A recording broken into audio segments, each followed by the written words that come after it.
show, and he started really touting Scientology and some of the things that he said about the environment and politics. I'm just like, this guy is a total, you know what, not supporting him anymore.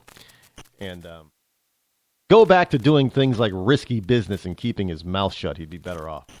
Anyway, so yeah, tweet it or Facebook it if there are stars that you do not support, that you avoid, and just mention their name and put hashtag no stars. Here from Fox5NewYork.com, Fox5NY.com, they have a story about a man who got arrested. And I will tell you why this is a problem after I read you the story. Ronnie Hicks was arrested recently. He was arrested because he appeared highly intoxicated, and his speech was slurred, and he was acting confused. And he was arrested for DWI. And you're probably saying, well, what's wrong with that, Rod? Get him off the road.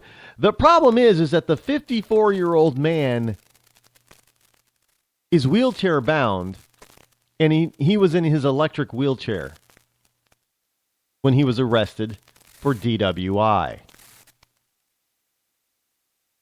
Now, does one drive a wheelchair?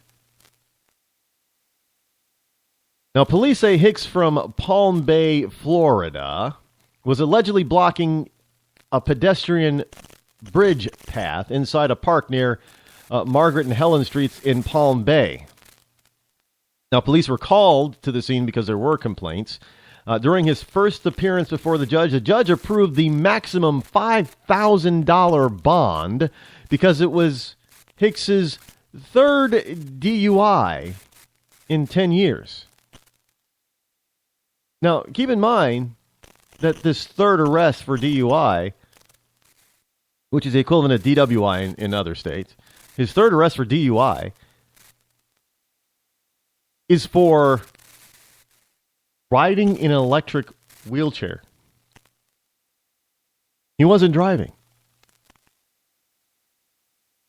Now, what's significant about that is because about a decade ago, there was a couple of incidences in the state of New Hampshire. In one of those incidences that encompasses DWI, a man was arrested for DWI while trying to ride his mountain bicycle home from the bar.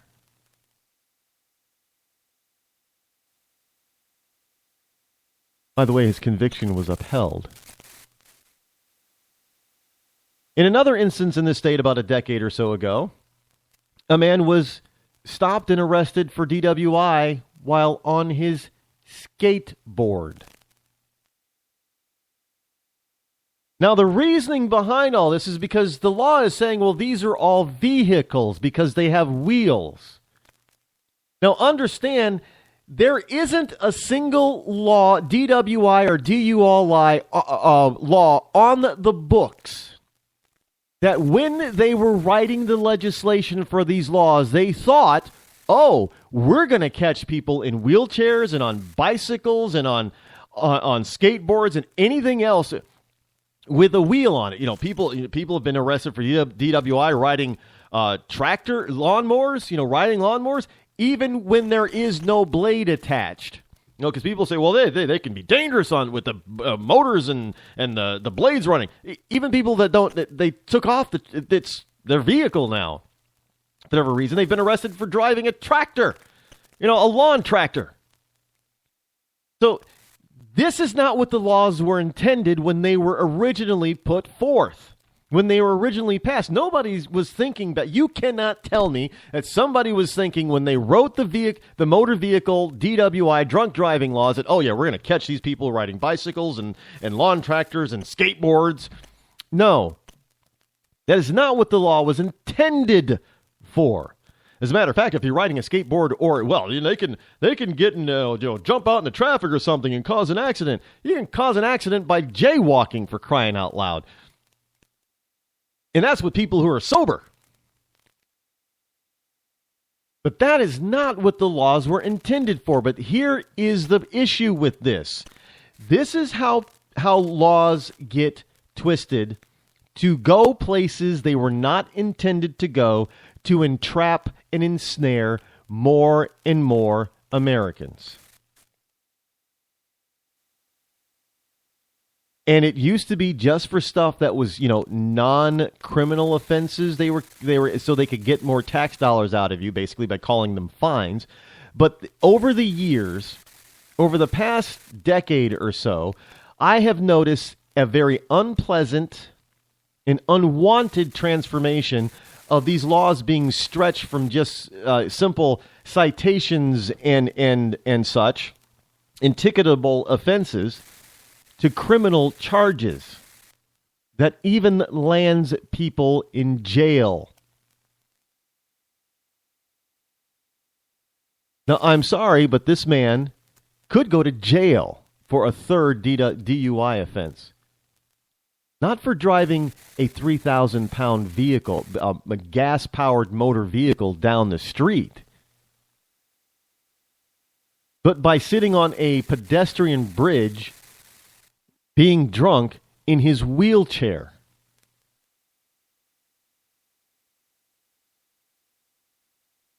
Now, that's not what you do in a free society. You do not take laws that were intended for one purpose and then stretch them and make them pliable to fit just about any scenario that you want. That's not the way it's supposed to work. I know some people out there are probably thinking, well, he could have been danger, Rod. Okay. Well, now we have, what is it? Oh, boy. Well, it probably goes along with the reason why we have, or the reason these laws are on the books is to instill fear. And it's not really fear. It's nothing more than corruption. It's nothing more than corruption.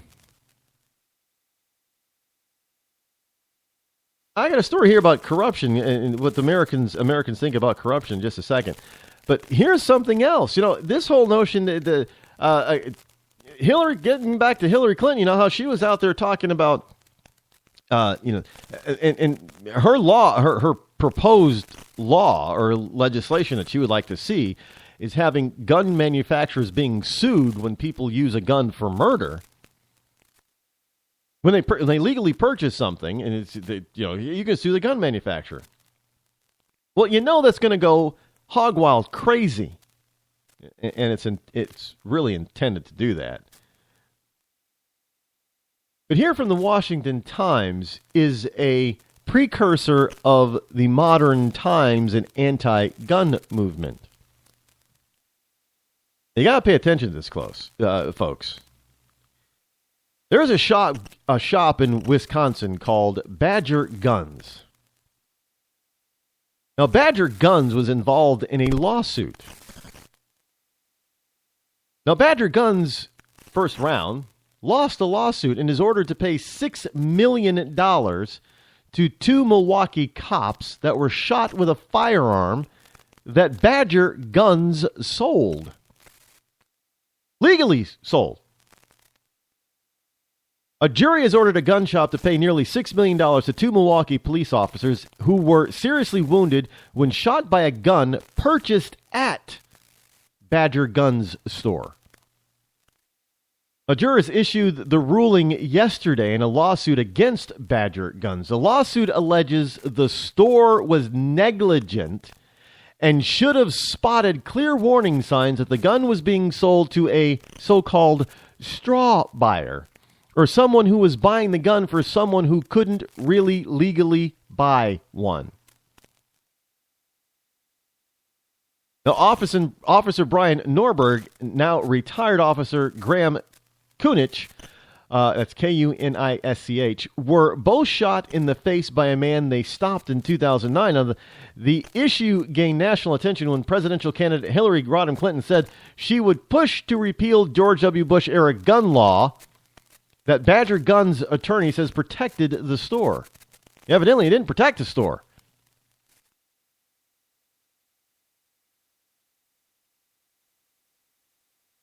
Evidently, he didn't protect the store because they lost their case. So we're talking $6 million here.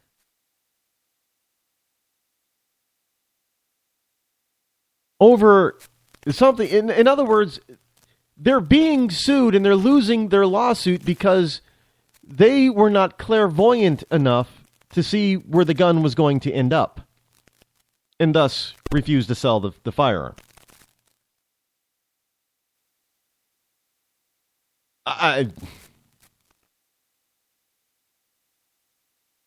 Yeah. Can you see where something like that would... Can you imagine, okay, you're an individual. Let's just say you go and you pawn your gun to a pawn shop. You know, because you don't want to deal with the hassle of trying to sell it, blah, blah, blah. So you pawn it off to a pawn shop. The pawn shop is then supposed to, follow, legal protocol and everything. But they sell your gun. You basically sell it to the pawn shop, but the pawn shop then sells your gun. That gun is used to commit a crime. And somebody's either injured or killed with that firearm. You have no knowledge of it whatsoever. But technically, what Hillary Clinton is saying is that it would be perfectly okay, perfectly legal, and perfectly advantageous, and they would encourage you to do so. You would be sued by the victims, surviving victims of that gun violence. Frankly, because you were the one that supplied the firearm. And you should have had the forethought and the foresight to know that maybe that this pawn shop wasn't going to do its proper due diligence when they resold the gun. That is what this lawsuit right now is opening up. Folks, don't doubt me. That is what Hillary Clinton's proposal is trying to do. Do not doubt me.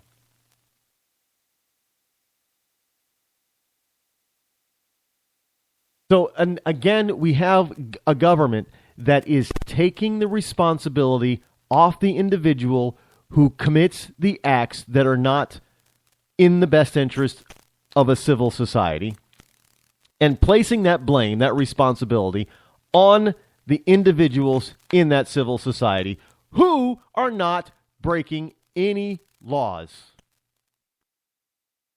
The lawbreaker gets off the hook, basically, and the law abider who thought that they were abiding by all the laws and all the rules and all the regulations are now responsible for the actions of the lawbreaker. Why? Because the law abider didn't have the foresight and the third eye to be able to see into the future, to figure out that, hey, if I do this or if I do that, then this person is going to get in trouble and it's going to be my fault. That's what they want when it comes to guns. Because by that notion, hell, every car accident out there, an auto manufacturer should be sued. Well, you made and sold the car. And by fiat, every car dealer should be sued. Well, you sold the car. You should have known that this person was someday going to drive drunk. Well, they already want to sue bars because somebody drives drunk. Or they want to sue the host of a party because somebody drives drunk. So they want to transfer the responsibility from the accused or the convicted to those who are innocent and not breaking the law, any code or any law whatsoever. And they want to make them into criminals, responsible for the activity of real criminals. And this is what they're doing when they try to stretch the laws to fit something and do something that it was not intended. And that cannot happen in a free society, because if that happens, nobody is really free, folks. And I'm telling you, don't doubt out.